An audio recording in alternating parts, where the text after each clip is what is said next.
C'est l'heure du journal de l'économie avec Karina Chabour. Bonjour Karina. Bonjour Hélène. Et les créanciers de la Grèce ont donc réussi cette nuit à se mettre d'accord sur la dette grecque. Il aura fallu plus de 12 heures de réunion pour enfin parvenir donc au déblocage dans les prochaines semaines d'une aide financière de 44 milliards d'euros. Oui, alors ça c'est l'aspect immédiat de cet accord obtenu dans la douleur cette nuit. Athènes devrait bien recevoir les quelques 44 milliards d'euros dont on parle maintenant depuis des semaines dans les mois qui viennent, dont 34,4 milliards dès le 13 décembre prochain. Athènes va donc pouvoir payer ses fonctionnaires, payer les pensions et tout un tas de factures qui étaient en suspens. Pour le commissaire aux affaires économiques Olli Rehn, cet accord a été rendu possible grâce aux efforts consentis par Athènes. On l'écoute. Il faut être clair, l'accord d'aujourd'hui a été possible parce que la Grèce a montré son sérieux sur les programmes de réforme. La Grèce a respecté ses engagements, elle a fait des choix difficiles et je suis tout à fait conscient de la difficulté que cela représente pour le peuple grec. Mais les mesures qui ont été adoptées vont transformer la compétitivité de l'économie. La Grèce a fait une bonne partie du chemin et c'est ce que l'Eurogroupe vient de reconnaître ce soir. Et ce qui est très important concernant cet accord, c'est qu'on a aussi trouvé un moyen d'alléger le fardeau de la dette grecque à long terme. Absolument, c'est essentiel, car qui dit alléger ce fardeau, dit mise à contribution de ses créanciers, Banque Centrale Européenne, État et FMI, et aussi parce que pour le FMI, il est impossible d'aider un pays dont la dette est hors de contrôle. Résultat, l'accord prévoit que la dette de la Grèce, qui devrait peser 190% de la richesse nationale l'an prochain, passe à 124 en 2020, puis à 110 en 2022. Et pour ce faire, il n'y aura pas d'effacement pur et simple de la dette comme le réclamait le FMI. Les États et la BCE s'y opposaient, car cela pèserait très très lourd dans leurs comptes et serait probablement très mal vu par les opinions publiques, notamment l'opinion allemande. Alors à la place, ils ont fini par s'accorder sur un ensemble de solutions. La Grèce aura plus de temps, 15 ans de plus pour rembourser ses prêts, 10 ans supplémentaires pour payer ses intérêts, des intérêts qui seront allégés. Et les banques centrales et la Banque Centrale Européenne seront aussi mises à contribution.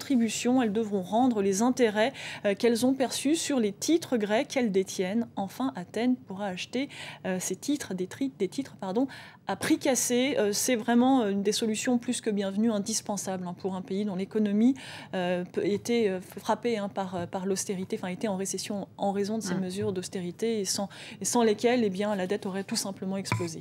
Du coup, quelle est la réaction ce matin sur les marchés asiatiques ? Plutôt positive. Après un début hésitant, les places asiatiques sont pour la plupart repassées dans le vert, à l'exception de la place de Shanghai. Avant cela, Wall Street avait clôturé en recul sur fond d'inquiétude concernant la Grèce, mais aussi le budget américain. On en vient au secteur de la sidérurgie en France. L'Élysée monte en première ligne dans le bras de fer qui oppose le gouvernement aux géants de l'acier ArcelorMittal. François Hollande va tenter de jouer le rôle d'arbitre en recevant aujourd'hui le PDG, Lakshmi Mittal, une rencontre au sommet pour tenter de trouver un terrain d'entente après la charge d'Arnaud Montebourg. Nous ne voulons plus d'ArcelorMittal en France, a lancé hier le ministre du redressement productif qui estime que le groupe n'a pas rempli ses engagements vis-à-vis de l'État français. Le ministre qui a ensuite nuancé ses propos mais qui entend faire pression sur cet actionnaire pour qu'il cède l'intégralité du site de Florange, quitte à en passer par une nationalisation temporaire. Alors la nationalisation du site de Florange, est-ce une solution crédible ? Les précisions de nos confrères de France 2. Les hauts fourneaux de Florange, bientôt propriété de l'État français. C'est en tout cas l'idée du gouvernement. Aujourd'hui, seule la filière chaude, là où on coule l'acier, est à vendre. Et Arcelor entend bien garder la filière froide, la seule rentable, où on transforme le métal pour l'industrie automobile.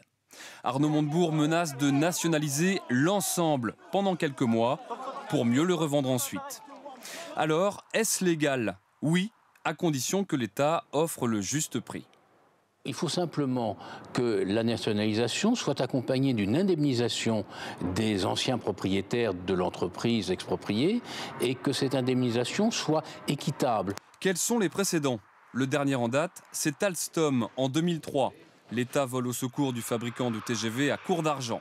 Il y a eu aussi la vague de nationalisation politique de 1982. Thomson, Rhône-Poulenc ou Saint-Gobain, en tout, François Mitterrand fait racheter une quinzaine d'entreprises françaises.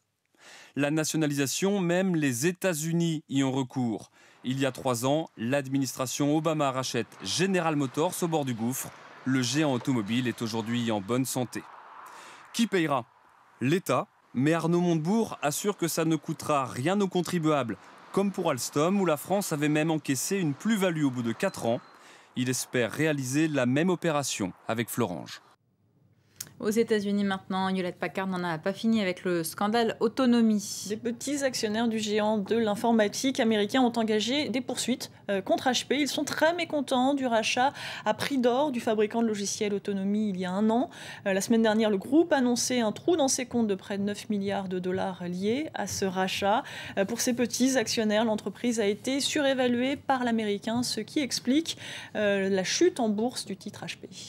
On termine avec le secteur des cosmétiques et L'Oréal se renforce aux États-Unis. Le leader mondial des cosmétiques rachète la marque de maquillage Urban Decay, une marque qui vise les jeunes femmes de 20 ans, qui ont la vingtaine. Aucun montant officiel n'a été révélé, mais les analystes l'estiment entre 300 et 400 millions de dollars.